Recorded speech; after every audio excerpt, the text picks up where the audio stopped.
সোণাপুৰৰ কচুতলিৰ উত্তপ্ত পৰিস্থিতিৰ খবৰ আমি জনাই আছো ধাৰাবাহিকভাৱে। ইতিমধ্যে দুই প্ৰতিবাদকাৰীৰ মৃত্যু হৈছে আৰক্ষীৰ গুলীত। পৰিকল্পিতভাৱে যেন এই সমগ্ৰ ঘটনা সংঘটিত কৰিছিল সেই বেদখলকাৰীয়ে। দুই বেদখলকাৰী বা আন একাংশ লোক একেলগে আহিছিল, হাতত লাঠি জোং আছিল, আন চিপৰাঙৰ দৰে সামগ্ৰী আছিল, দা আছিল, কাঁচি আছিল।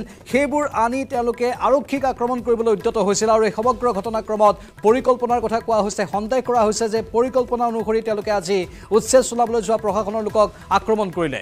এইসকল লোক বেদখলকাৰী, এওঁলোক অবৈধভাৱে তেওঁলোকে দখল কৰি আছিল সোণাপুৰৰ কচুতলিৰ এই অঞ্চলটো আৰু জনজাতীয় আবেষ্টনীৰ ভূমি দখল কৰি তেওঁলোকে দীৰ্ঘদিন ধৰি তাত ৰাজত্ব চলাই আছিল। কিন্তু চকু মুদা কুলিৰ ভাও ধৰি আছিল ইমান দিনে প্ৰশাসনে।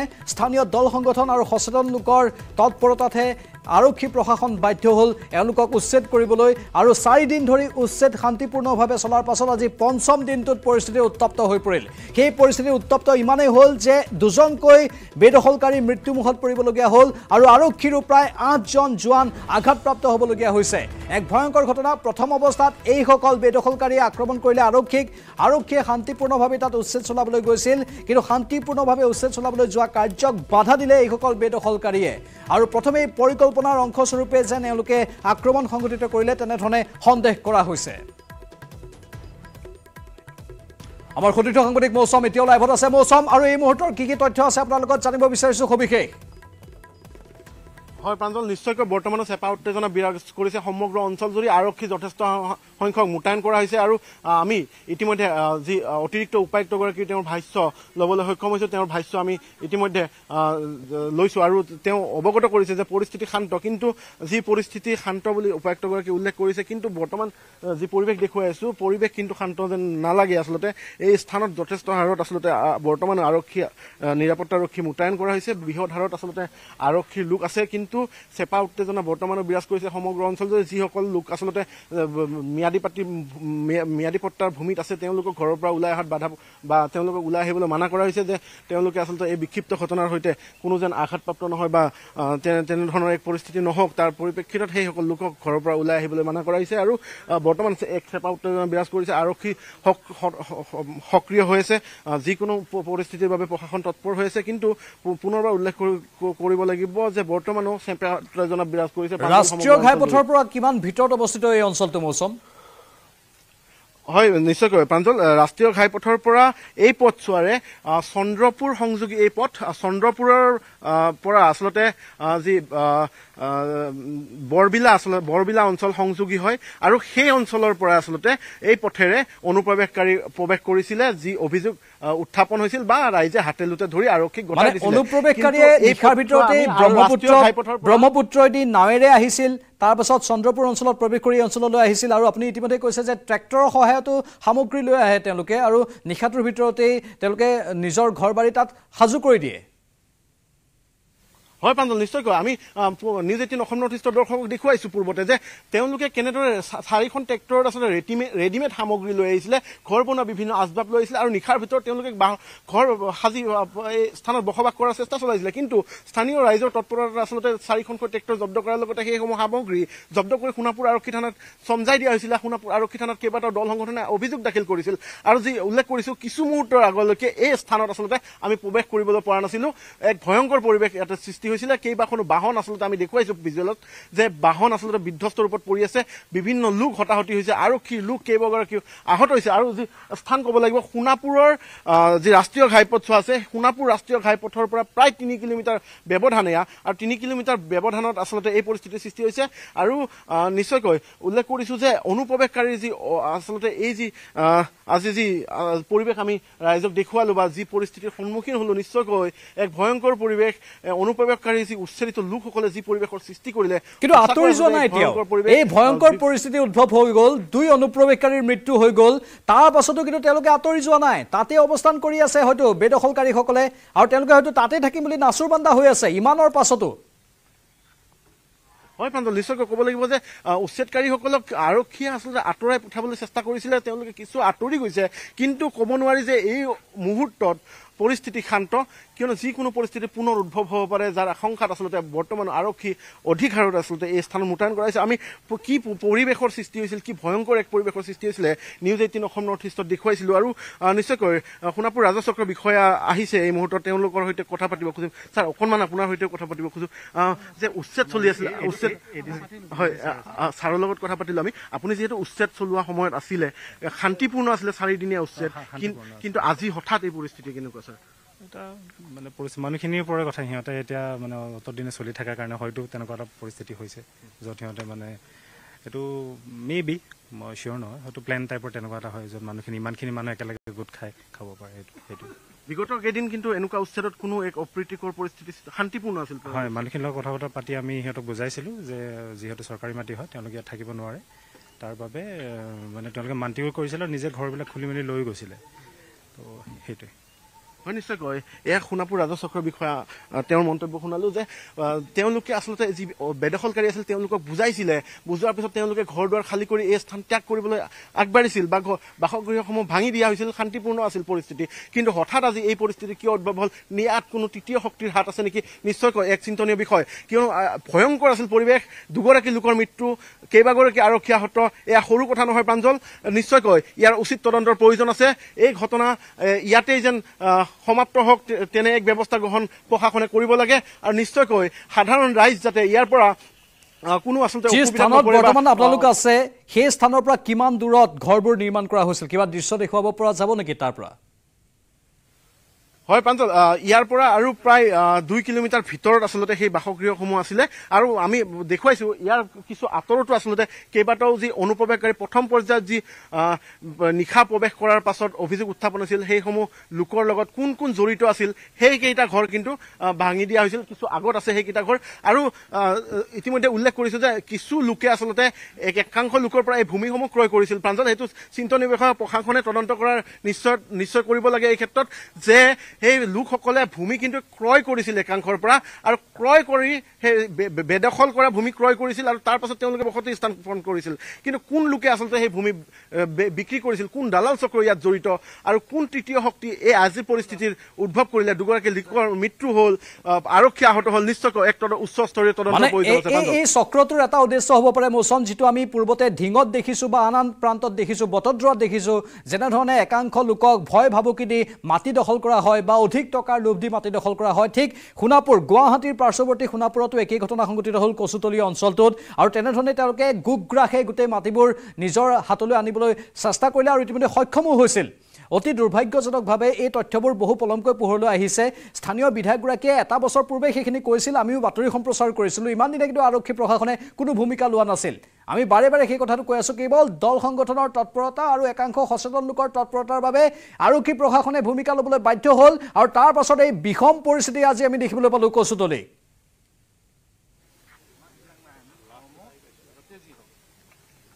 মৌচম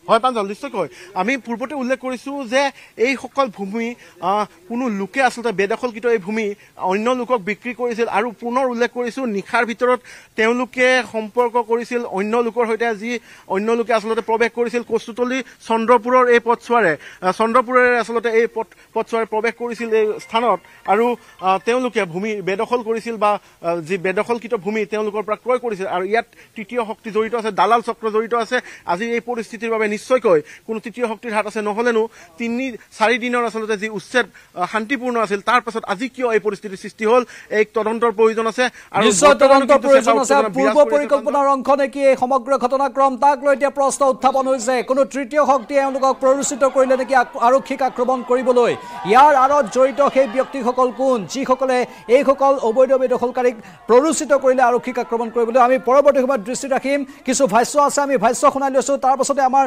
সতীৰ্থ আন এজন জ্যেষ্ঠ সাংবাদিক বলেন ভট্টাচাৰ্য থাকিব তেওঁৰ সৈতেও আমি অধিক তথ্যৰ বাবে যোগাযোগ কৰিম এতিয়া পৰিস্থিতি কণ্ট্ৰলত আছে যিসকল মানুহে ইয়াতে বেআইনী কামত জড়িত হৈছিলে বা পুলিচৰ ওপৰত আক্ৰমণ কৰে তেওঁলোকে অলৰেডি ডিছপাৰ্চ কৰা হৈছে এতিয়া পৰিস্থিতি সম্পূৰ্ণ শান্তিপূৰ্ণ আৰু কণ্ট্ৰলত আছে এতিয়া কিন্তু আৰক্ষীৰ লোক বহু কেইগৰাকী আহত হোৱা বুলি জানিব হয় যিসকল লোকে আৰক্ষীৰ ওপৰত আক্ৰমণ কৰে তেওঁলোকে বিভিন্ন ধৰণৰ অস্ত্ৰ শস্ত্ৰ লৈ আহিছিলে, শিল দলিয়াইছিলে। গতিকে তেনেকুৱা আক্ৰমণত আৰক্ষীৰ লোক কেইবাজনো আমাৰ আঘাতপ্ৰাপ্ত হৈছে। তেওঁলোকক আমি চিকিৎসাৰ বাবে হস্পিটেললৈ পঠাইছোঁ।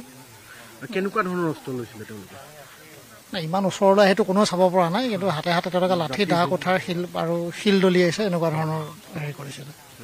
সোণাপুৰ ৰাজচক্ৰৰ বিষয়ে আহত তেখেতো অকণমান আঘাতপ্ৰাপ্ত। মই তেখেতক এতিয়ালৈকে লগ পোৱা নাই, কিন্তু মই গম পোৱা মতে তেখেতো আঘাতপ্ৰাপ্ত। তেখেতকো আমি হস্পিটেললৈ পঠাই দিছোঁ। আমি মোটামুটি আমাৰ দেউতাহঁতৰ 51-ৰ পৰা লিগেচি হেৰি আছে ছাৰ। আজি কি ঘটনা হৈছিল, কি গম পাইছে, কি জানিব পাৰিছে? ৰাস্তাত যাবই দিয়া নাই ছাৰ, ডাইৰেক্ট ঘৰতে আছোঁ। কচুতলিৰ পৰা আহিছে মানুহ, ৰেলগেট গৈ ওপৰত কৰিছে, আমি জেগাত বহি আছোঁ। আমি ঘৰৰ পৰা ওলোৱা নাই। গুলিৰ শব্দ শুনিছিলে? শব্দ শুনিছোঁ ছাৰ।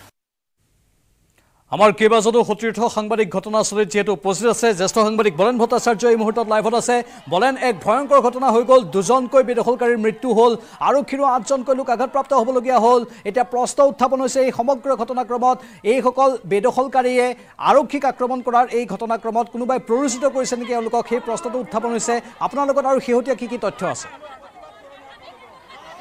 চাওক প্ৰাঞ্জল, যে বিগত 3 দিন ধৰি যি অভিযান চলিছিলে সেই অভিযান অধিক সুচাৰুৰূপে আৰু শান্তিপূৰ্ণ থাকিবলৈ পোৱা গৈছিলে। আৰু সেই ধৰণে দেখিবলৈ পোৱা গৈছিলে যিসকল ইয়াত বেদখলকাৰী আছিলে তেখেতসকলে আৰক্ষীৰ সৈতে সহযোগিতা স্থাপন কৰিছিলে। কিন্তু যোৱাকালি নিশাৰ ভাগৰে পৰা, অৰ্থাৎ আজি ৰাতিপুৱা ভাগত যেতিয়াই আচলতে প্ৰশাসনৰ লোক ইয়াত প্ৰৱেশ কৰিছিলে তেতিয়াই আচলতে খৰ্গহস্ত হৈ পৰা দেখিবলৈ পোৱা গৈছিলে সেইসকল বেদখলকাৰী। আৰু সেই ধৰণে আচলতে আৰক্ষীৰ যিহেতুকে বিগত 3 দিন ধৰি সুচাৰুৰূপে তেখেতসকলে শান্তিপূৰ্ণভাৱে এই অভিযান চলাবলৈ সক্ষম হৈছিলে। গতিকে আজিও সেই ধৰণে দেখিবলৈ পোৱা গৈছে কম পৰিমাণৰ আৰক্ষীৰ লগত লৈ তেখেতসকলে এই অভিযান পৰ্বত নামি পৰিছিলে। গতিকে তেনে অভিযান প্ৰথম অৱস্থাত যেতিয়া নামি পৰিছিলে আৰক্ষীৰ সংখ্যা তেনেই আচলতে কম দেখিছিলে। আৰু তাৰ পিছতে দেখিবলৈ পোৱা গৈছিলে সেইসকল লোক হঠাৎ তেখেতসকলে একগোট হৈছিলে আৰু আৰক্ষীৰ ওপৰত জঁপিয়াই পৰিছিলে। হাতত যি আছে সেই ধৰণৰ সা সামগ্ৰী হাতত লৈয়ে তেখেতসকলে আক্ৰমণ আৰম্ভ কৰিছিলে। আৰু সেই আক্ৰমণৰ ফলস্বৰূপে এই মুহূৰ্তলৈকে যদি চোৱা হয় তেতিয়াহ'লে প্ৰায় আৰক্ষীৰ কেইবাগৰাকীও কনিষ্টবল বিষয়াৰ আঘাতপ্ৰাপ্ত হোৱা দেখিবলৈ পোৱা গৈছে। একেদৰে দেখিবলৈ পোৱা গৈছে যেতিয়া এক যুদ্ধ সদৃশ পৰিৱেশৰ সূচনা হ'ল দেখিবলৈ পোৱা গৈছে আৰক্ষীৰ সৈতে সন্মুখ সমৰত এক প্ৰকাৰ সেইসকল অবৈধ বেদখলকাৰীয়ে তেখেতসকলে হতাহতি হোৱা দেখিবলৈ পোৱা গ'ল। আৰু সেই সময়ছোৱাতে আৰক্ষীয়ে যেতিয়াই আচলতে তেখেতসকলৰ লাঠি চালনা কৰিলে, গুলী চালনা কৰা দেখিবলৈ পোৱা গ'ল। আৰু তাৰ পিছতে দুগৰাকীকৈ এই মুহূৰ্তত বেদখলকাৰীয়ে এই মুহূৰ্তত মৃত্যু হোৱাৰ খবৰ আহিছে। গতিকে স্বাভাৱিকতে এই পৰিৱেশ এই মুহূৰ্তত যদি চোৱা হয় যে কেইটামান মুহূৰ্ত পূৰ্বলৈকে যি ধৰণৰ এক যুদ্ধ সদৃশ পৰিৱেশ আছিলে কিছু পৰিমাণে হাম কাটিছে। কিন্তু যিহেতুকে দুগৰাকী ব্যক্তিৰ মৃত্যু হ'ল, গতিকে এই দুগৰাকী ব্যক্তিৰ মৃত্যুৰ পিছত এই ঘটনাই নতুন ৰূপ ল'ব নেকি, নে এই ঘটনা ইয়াতে সমাপন ঘটিব, এই দিশসমূহ কিন্তু আজিৰ তাৰিখত এই মুহূৰ্তত অত্যন্ত ৰাজনৈতিকভাৱে হওক বা সেয়া লাগিলে গৃহ বিভাগৰ তৰফৰ পৰাই হওক চাবলগীয়া গৈছে। কিন্তু তেওঁলোক আঁতৰি যোৱা নাই, সেইটো অলপ চিন্তনীয় বিষয়। তেওঁলোকে ইমানৰ পাছতো কেৱল মাত্ৰ অলপ পিছুৱাইহে গৈছে, তাৰ পৰা আঁতৰি যোৱা নাই, পলাই পত্ৰং দিয়া নাই। চাওক প্ৰাঞ্জল, এই মুহূৰ্তত মই যিটো স্থানত আছো প্ৰায় আৰক্ষীৰ 4-5টা বেৰিকেড পাৰ হৈ আহি আমি সেই স্থানত উপস্থিত আছো। আৰু অৰ্থাৎ এই স্থানৰ প্ৰায় 1.5 কিলোমিটাৰ আঁতৰত আছে সেইসমূহ স্থান, সেইসমূহ বাসগৃহ, অৰ্থাৎ সেইসমূহ বাসগৃহত অভিযান চলাইছে। আৰু সেইসমূহ বাসগৃহৰ সেইসমূহ স্থানলৈকে এই মুহূৰ্তলৈকে আৰক্ষীয়েও কিন্তু তেখেতসকলক বেৰ দি ৰাখিব পৰা অৱস্থাত নাই। কাৰণ যিহেতু প্ৰায় 100 একৰৰ অধিক যিহেতুকে আচলতে এই মুহূৰ্তত সেই স্থান। গতিকে এগৰাকী ব্যক্তি আমি সুধিব বিচাৰিছো, আপুনিও আছিলে নেকি এই প্ৰতিবাদত? নাই ছাৰ, মই তেতিয়া উপস্থিতি নাছিলো। আপোনাক আৰক্ষীয়ে কিয় আনিছে? নহয়, মোক মোৰ ঘৰৰ সন্মুখত থিয় হৈ আছিলো। তেতিয়া মোক কৈছিলে এজন বিষয়াই বোলে চেয়াৰ কেইখন দিব লাগে বহিবৰ কাৰণে। আপোনাৰ ঘৰ? মোৰ ঘৰৰ সন্মুখতে চেয়াৰত বহি আছে। আপোনাক উচ্ছেদ চলাইছিল? আপোনাৰ নাই, মোৰ ঘৰ ইয়াতে। হয়, আপোনাক কেনেকুৱা চেয়াৰখন আনি দিছিল। মই এটা জাষ্ট ফটো, মই খালি ফটো এটা মাৰিছিলো, এইটো কাৰণতে মোক এৰেষ্ট কৰিছিল। যোৱাকালি ৰাতি ইয়াত কিবা মিটিং তেনেকুৱা ধৰণৰ কিবা হৈছিলে নেকি? মই নাজানো, মোৰ ঘৰ ইয়াতে। মই ইয়াতে মানুহ, মই সেইটো সময়ত সোণাপুৰতে আছিলো।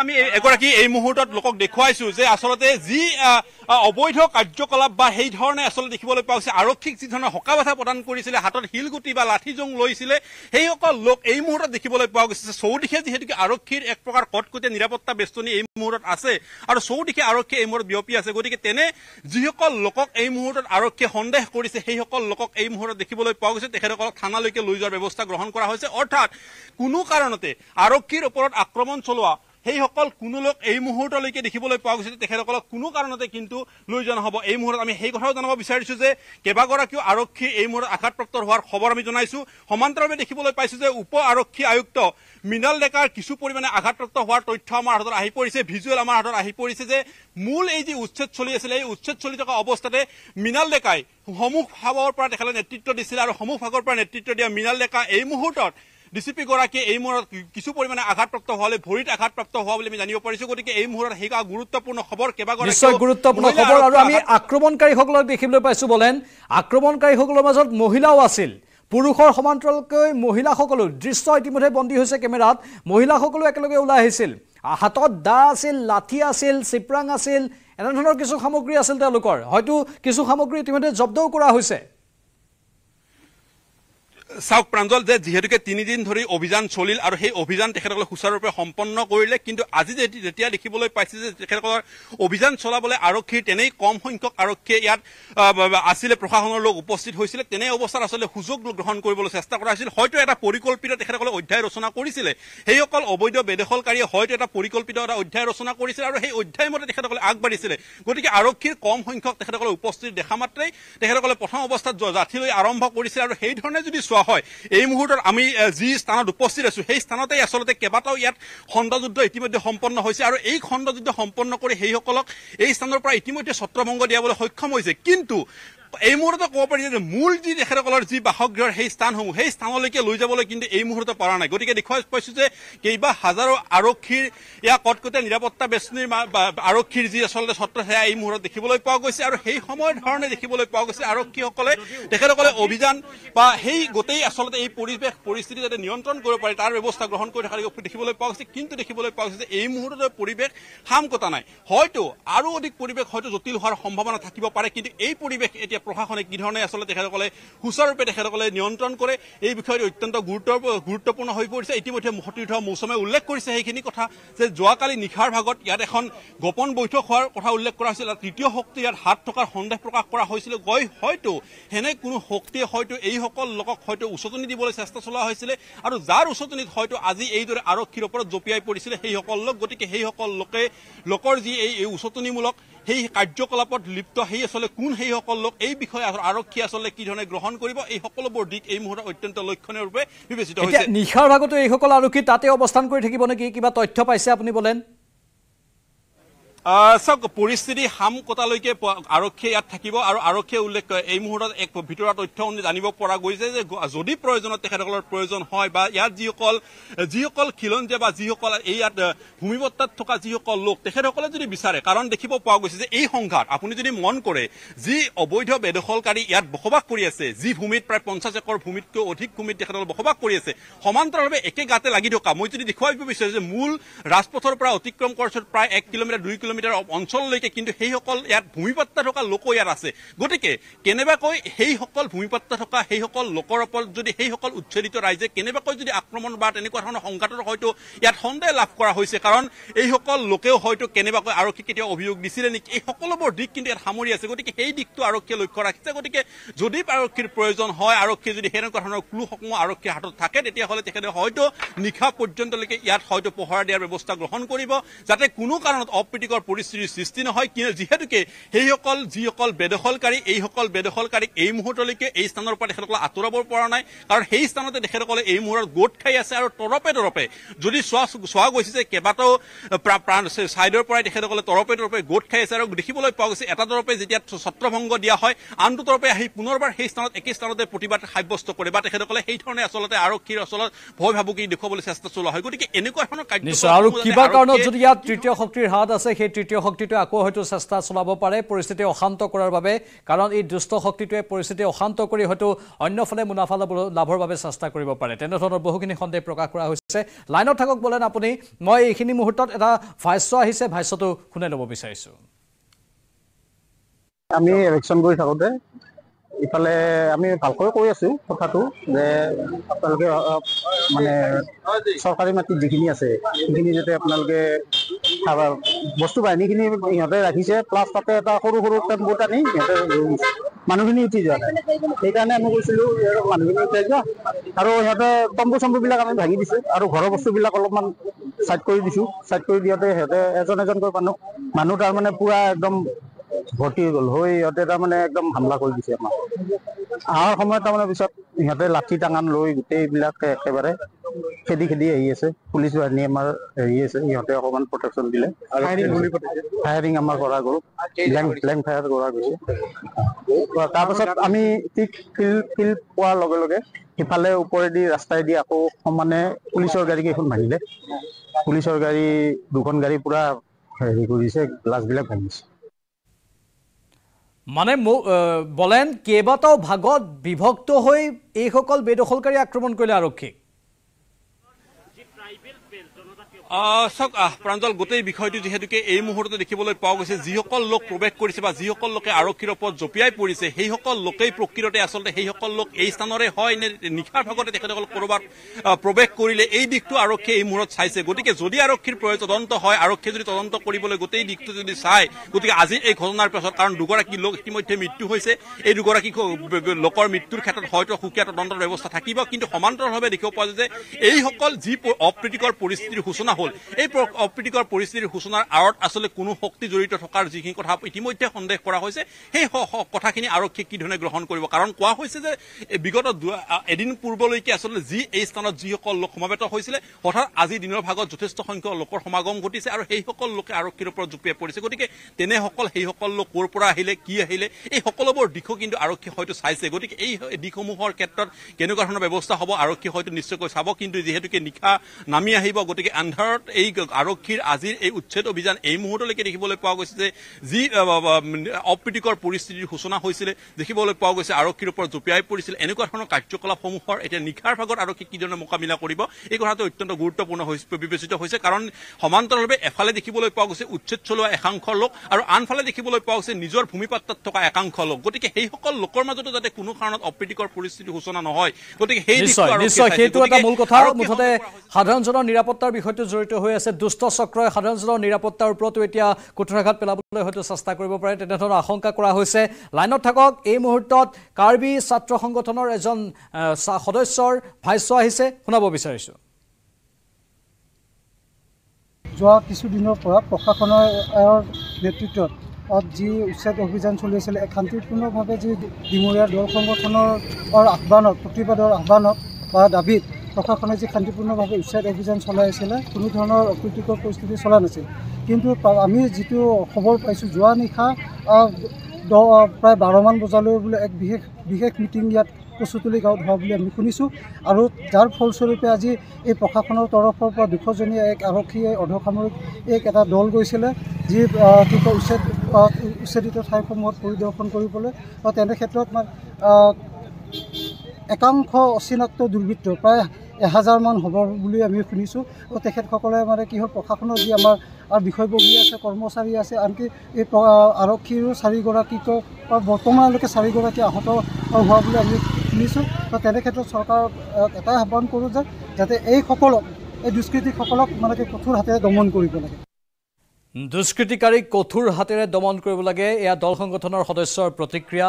এই দল সংগঠনবোৰে ধাৰাবাহিকভাৱে মাত পাতি আহিছে তাত অবৈধ দখলৰ বিৰুদ্ধে, আৰু লগতে স্থানীয় সচেতন লোকসকলেও মাত পাতি আহিছে। বলেন এতিয়া মূল কথাটো হৈছে নিশাটোৰ ভিতৰতে যিহেতু গোটেই ঘটনাচক্ৰই অন্য মূৰ লৈছিলে, কালি নিশাৰ ভাগতেই গোটেইখিনি পৰিকল্পনা ৰচনা কৰা হৈছিল বুলি স্থানীয় দল সংগঠনেও সন্দেহ কৰিছে।